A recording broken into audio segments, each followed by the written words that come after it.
दमोह उपचुनाव के लिए वोटिंग जारी। 359 मतदान केंद्रों पर मतदान हो रहे हैं। कोरोना काल में शाम 7 बजे तक डाले जाएंगे वोट। दमोह के दंगल में कांग्रेस के अजय टंडन और बीजेपी के राहुल लोधी के बीच सीधा मुकाबला। दमोह में कांग्रेस के विधायक राहुल लोधी ने बीजेपी के जयंत मलैया को हराकर 2018 में इस सीट पर कब्जा कर लिया था, लेकिन 2020 में राहुल लोधी ने विधायकी से इस्तीफा देकर बीजेपी का दामन थाम लिया था। कोरोना काल में पोलिंग बूथ पर ज्यादा भीड़ न हो, इसलिए वोटिंग का समय बढ़ाकर शाम 7 बजे तक कर दिया गया है। मतदान के लिए करीब 2500 मतदान कर्मियों को तैनात कर दिया गया है और पोलिंग बूथ पर सैनिटाइजर और ग्लव्स रखे गए हैं। दमोह में उपचुनाव के मतदान से ठीक पहले शाम नगर के एक होटल के बाहर कांग्रेस कार्यकर्ताओं ने एक गाड़ी को पकड़ लिया। आरोप था कि गाड़ी में नोट भरे हुए थे। गाड़ी पर मध्य प्रदेश शासन की पर्ची लगी थी। बताया गया कि गाड़ी मंत्री भूपेंद्र सिंह की है। मौके पर मौजूद कांग्रेस कार्यकर्ता ने हंगामा शुरू कर दिया। इस दौरान हंगामे के बीच कार का ड्राइवर गाड़ी सहित मौके से फरार हो गया। हालांकि गाड़ी को कुछ देर बाद ही सागर के गढ़कोटा में पकड़ लिया गया, लेकिन गाड़ी से कुछ भी संदिग्ध नहीं मिला। दमोह में मतदान से पहले मिली संदिग्ध कार के मामले में कमलनाथ ने सीधे तौर पर बीजेपी पर आरोप लगाए हैं। उन्होंने कहा है कि गाड़ी पर मध्य प्रदेश शासन लिखा हुआ था। मुझे जानकारी मिली है कि गाड़ी मंत्री भूपेंद्र सिंह की। कमलनाथ ने कहा कि बीजेपी हार रही है, इसलिए पैसे का उपयोग और प्रशासन का दुरुपयोग हो रहा है। चुनाव आयोग को देखना है कि वो क्या कार्रवाई करेंगे। दमोह में सरकारी गाड़ी में पैसे मिलने के कांग्रेस के आरोपों पर मंत्री भूपेंद्र सिंह ने पलटवार किया। भूपेंद्र सिंह ने कहा कि दमोह में कांग्रेस ने नाटक किया है। गाड़ी में 1 रुपया भी नहीं मिला है। 3 घंटे तक गाड़ी खड़ी रही, जांच में कुछ भी नहीं मिला। वीडी शर्मा ने कहा कि दमोह में हार के डर से कांग्रेस बीजेपी को बदनाम कर रही है। इसके साथ ही उन्होंने कहा कांग्रेस प्रत्याशी अजय टंडन कोरोना को दावत दे रहे हैं।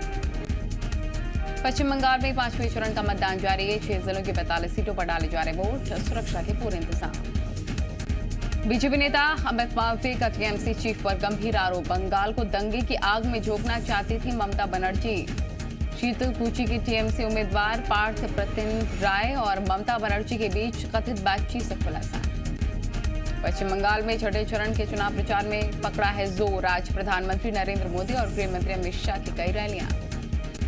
पश्चिम बंगाल चुनाव को लेकर इलेक्शन कमीशन का एक बड़ा फैसला। शाम 7 बजे से सुबह 10 बजे तक चुनाव प्रचार पर रोक। बाकी 3 चरणों के चुनाव के लिए 72 घंटे पहले खत्म होगा चुनाव प्रचार। आज लोकसभा की 2 और 11 राज्यों की 14 विधानसभा सीटों पर उपचुनाव। कर्नाटक में बेलगावी और आंध्र प्रदेश की तिरुपति सीट पर मतदान। दिल्ली में कोरोना के बढ़ते मामलों को मद्देनजर रखते हुए वीकेंड कर्फ्यू लागू। राजधानी के अलग अलग इलाकों में पुलिस ने बैरिकेड लगाकर गाड़ियों की चेकिंग शुरू कर दी। उत्तर प्रदेश में हर रविवार को लगेगा लॉकडाउन। सिर्फ इमरजेंसी सर्विसेज की इजाजत।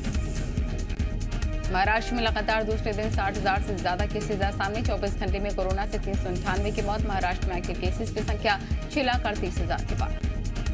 महाराष्ट्र में ऑक्सीजन की किल्लत के बीच 5 टन ऑक्सीजन की लूट। और वसई विरार महानगर पालिका के ऑक्सीजन सेंटर पर मीरा भाईतर महानगर पालिका का कब्जा। ऑक्सीजन की कमी से निपटने के लिए प्रधानमंत्री नरेंद्र मोदी ने बड़ी मीटिंग की है। स्टील प्लांट समेत तमाम कंपनियों को ऑक्सीजन के उत्पादन बढ़ाने के निर्देश। केंद्रीय मंत्री प्रकाश जावड़ेकर भी कोरोना पॉजिटिव को ट्वीट करके जानकारी दी। संपर्क में आए लोगों से टेस्ट कराने की अपील। मध्य प्रदेश में कोरोना का कहर जारी। 24 घंटे में कोरोना के 11,000 से ज्यादा मामले आए सामने, जिसमें सबसे ज्यादा इंदौर में 1600 से ज्यादा मामले, भोपाल में 1681, जबलपुर में 724 और ग्वालियर में 692 केस। प्रदेश में 60 मरीजों की मौत हो गई। इंदौर में 10, जबलपुर में 8 और भोपाल में 4 मरीजों की मौत। जीएमपीसीजी के एडिटर दिलीप तिवारी ने मध्य प्रदेश में कोरोना के हालात पर मुख्यमंत्री शिवराज सिंह चौहान के साथ खास बातचीत की। इस दौरान सीएम शिवराज सिंह ने जीएमपीसीजी के रोको टोको अभियान की जमकर तारीफ की है। उन्होंने कहा कि आपका अभियान देश को बचाने का अभियान है और मैं भी इस अभियान के साथ हूं। उन्होंने आश्वस्त किया है कि आपदा के दौरान गड़बड़ी करने वालों और कालाबाजारी करने वालों को छोड़ा नहीं जाएगा। पूर्व सीएम कमलनाथ ने सीएम शिवराज सिंह चौहान को चिट्ठी लिखकर सिटी स्कैन समेत कोविड से संबंधित अन्य जांचों की दर निर्धारित करने की मांग की है। कमलनाथ ने पत्र में कहा कि इस विपरीत समय में अत्यधिक शुल्क वसूली से जनता परेशान है। प्रदेश में रेमडेसिविर इंजेक्शन की किल्लत के बीच मंत्री राज्यवर्धन सिंह दत्ती गांव भी बेबस नजर आए हैं। मामला धार का है, जहां पर क्राइसिस मैनेजमेंट की बैठक से निकलते राज्यवर्धन सिंह से उनके एक कार्यकर्ता ने इंजेक्शन के लिए गुहार लगाई। जब मंत्री जी ने इंजेक्शन की आपूर्ति नहीं होने का हवाला दिया तो कार्यकर्ता बिफर गया। हालांकि मंत्री जी ने बेबसी दिखाते हुए कहा कि वो दूसरे लोगों के साथ अन्याय नहीं कर सकते। कोरोना संक्रमण को देखते हुए एमपी के सरकारी स्कूलों में 9वीं और 11वीं की वार्षिक परीक्षा निरस्त कर दी गई है। रिवीजन टेस्ट और अर्धवार्षिक परीक्षा के मूल्यांकन के आधार पर परीक्षा परिणाम घोषित किए जाएंगे। स्कूल शिक्षा विभाग ने आदेश जारी किए हैं। स्कूलों को 30 अप्रैल 2021 तक परीक्षा परिणाम घोषित कर विमर्श पोर्टल पर अपलोड करना होगा। अगर छात्र 6 में से 5 विषयों में पास है तो फिर उसे पास कर दिया जाएगा। 1 से ज्यादा विषयों में फेल होने पर 10 अंक का ग्रेस दिया जाएगा। जबलपुर में महामंडलेश्वर स्वामी श्याम देवाचार्य का कोरोना से निधन हो गया है। कुंभ में शामिल होने के लिए हरिद्वार में गए थे नरसिंह मंदिर के प्रमुख। जबलपुर के नरसिंह मंदिर के प्रमुख महामंडलेश्वर जगतगुरु डॉक्टर स्वामी श्याम देवाचार्य जी महाराज की कोरोना संक्रमण से मौत हो गई है। वे कुंभ में शामिल होने हरिद्वार गए थे। जानकारी के मुताबिक उन्हें कोरोना वैक्सीन की दोनों डोज लगाई जा चुकी थी। स्वामी श्याम देवाचार्य के निधन पर पूर्व मंत्री और बीजेपी विधायक अजय विष्णु ने दुख व्यक्त किया। कोरोना संक्रमण को लेकर पूरे मध्य प्रदेश में हाहाकार मचा है। राजधानी भोपाल में भी हालात बदतर है। ऐसे में सरकार और प्रशासन लगातार विपक्ष और जनता के निशाने पर है। एनएसयूआई की मेडिकल विंग ने ये पोस्टर चिपका है। पोस्टर में लिखा है, कोरोना महामारी में भोपाल की व्यवस्था हो गई ध्वस्त। जनता ने जिनको चुना सांसद वो अपनी मस्ती में है मस्त।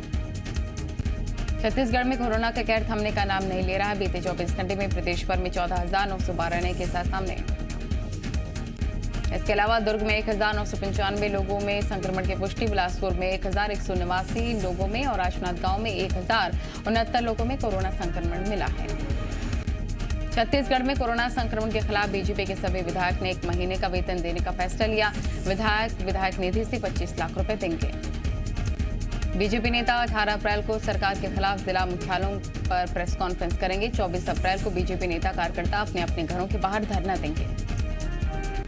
छत्तीसगढ़ में कोरोना से बिगड़े हालातों के बीच प्रदेश कांग्रेस अध्यक्ष मोहन मरकाम ने बड़ा बयान दिया है। मोहन मरकाम ने कहा कि अगर जरूरत पड़ी तो जिला कांग्रेस कार्यालय को क्वारंटीन सेंटर में तब्दील किया जाएगा। जांजगीर चांपा के एक गांव में कोरोना ब्लास्ट हुआ है। बरोदा ब्लॉक के सत्तीकुड़ी गांव में एक शादी समारोह में शामिल हुए लोगों में से 135 लोगों की कोरोना रिपोर्ट पॉजिटिव आई है। गांव में महज 500 की आबादी है। शादी समारोह के बाद हर घर में 1-2 लोग कोरोना पॉजिटिव हो गए हैं, जिसके बाद पूरे गांव को सील कर दिया गया है।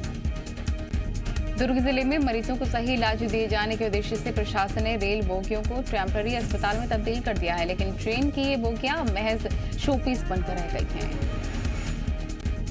दरअसल रायपुर रेल मंडल ने कोरोना वायरस को लेकर सतर्कता और आपात स्थिति से निपटने के लिए ट्रेन के बोगियों को आइसोलेशन रूम के तौर पर तैयार किया था, लेकिन दुर्ग रेलवे स्टेशन के प्लेटफॉर्म पर यह आइसोलेशन कोच साल भर से धूल फाक रहे हैं। दुर्ग में डॉक्टर पर रेमडेसिविर की कालाबाजारी करने का आरोप लगाया। ड्रग विभाग ने ग्राहक बनकर 2 आरोपियों को गिरफ्तार कर लिया है। आरोपी इंजेक्शन को 13,000 में बेचने की फिराक में थे। एक आरोपी डॉक्टर पीर शुक्ला जगदलपुर के सरकारी अस्पताल में तैनात है। दूसरे आरोपी का नाम तुलेश्वर पटेल है। दोनों के खिलाफ मुकदमा दर्ज कर आगे की कार्रवाई जारी है। इंदौर में कोरोना संक्रमण के बीच निजी हॉस्पिटल्स की लूट को लेकर प्रशासन सख्त हो गया है। ज्यादा बिल बनाने वाले 30 अस्पतालों की बैठक की गई है, जिसमें गलत जानकारी देने वाले एक अस्पताल कर्मचारी को थाने भेजा गया है। मिनेश अस्पताल और साई अस्पताल को तुरंत बंद करने के निर्देश जारी कर दिए गए हैं। एप्पल अस्पताल को पिछले 3 दिन में 217 रेमडेसिविर इंजेक्शन दिया गया है, जिसका हिसाब मांगा गया है। आंकड़ों में गड़बड़ी को लेकर एप्पल अस्पताल के मेडिकल स्टोर संचालक पर एफआईआर दर्ज। धार जिले के औद्योगिक क्षेत्र पीतमपुर में ऑक्सीजन प्लांट के बाहर वाहनों की भारी भीड़ देखने को मिली। लोग 40 घंटे से लाइन लगाकर अपनी बारी का इंतजार कर रहे थे। प्लांट भी लगातार ऑक्सीजन का निर्माण कर रहे हैं। व्यवस्था बनाए रखने के लिए बड़ी संख्या में फोर्स भी तैनात किया गया है। इस दौरान प्रशासनिक अधिकारी भी मौके पर पहुंचे व्यवस्थाओं पर नजर आए हैं। एडीएम के मुताबिक इमरजेंसी के आधार पर ऑक्सीजन की सप्लाई की जा रही है। दतिया में स्वास्थ्य अमले की एक बड़ी लापरवाही देखने को मिली। जिला अस्पताल के कोविड वार्ड के हाल काफी खराब है। वार्ड में पानी भरा है। वहीं कर्मचारियों के इस्तेमाल के बाद पीपीई किट को खुले में फेंका जा रहा है। इंदौर में कोरोना कर्फ्यू बढ़ा दिया गया है। क्राइसिस मैनेजमेंट की टीम कोरोना कर्फ्यू बढ़ाने पर विचार कर रही है। बैठक के बाद तुलसी सिलावट ने दावा किया है कि 3 दिनों के अंदर इंदौर में ऑक्सीजन, जरूरी दवाओं और इंजेक्शन की समस्या को दूर किया जाएगा। कोरोना के बढ़ते संक्रमण को देखते हुए शाहजहांपुर में 25 अप्रैल तक कोरोना कर्फ्यू बढ़ाने का फैसला लिया गया। अभी तक जिले में 8 अप्रैल से 19 अप्रैल तक कोरोना कर्फ्यू लगाया गया था। इसके साथ ही बैठक में ऑक्सीजन, रेमडेसिविर इंजेक्शन और अन्य स्वास्थ्य सेवाओं को उपलब्ध कराने को लेकर चर्चा। मंदसौर में कोरोना के बढ़ते संक्रमण को देखते हुए जिला प्रशासन ने 26 अप्रैल सुबह 10 बजे से लॉकडाउन लागू कर दिया है। कोरोना को लेकर सांसद, विधायक और कलेक्टर की मौजूदगी में जिला क्राइसिस मैनेजमेंट की मीटिंग हुई। इंदौर के अपोलो अस्पताल परिसर में चलने वाले मेडिकल स्टोर संचालक और मालिक के खिलाफ केस दर्ज हो गया है। रेमडेसिविर इंजेक्शन की सप्लाई होने के बाद भी मेडिकल स्टोर संचालक ने 28 इंजेक्शन डंप किए थे। नारायणपुर में एक बार फिर से नक्सलियों की कायराना करतूत सामने आई है। नक्सलियों ने पंचायत सचिव की हत्या कर शव को रोहताड़ इलाके में फेंक दिया। बताया जा रहा है कि अबूझमाड़ में ओरछा ब्लॉक के पंचायत ऊंचावाड़ा से लौटते वक्त नक्सलियों ने पंचायत सचिव का अपहरण किया था और आज उनका शव मिला है।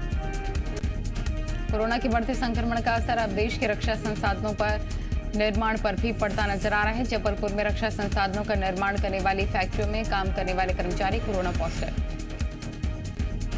All India defence employ federation OFA के लेबर यूनियन संयुक्त संघर्ष समिति खमरिया ने सीएम शिवराज से लेकर रक्षा मंत्री राजनाथ सिंह से कुछ मांगे रखी हैं, जिसका सीधा असर फैक्ट्रियों के संचालन पर पड़ रहा है।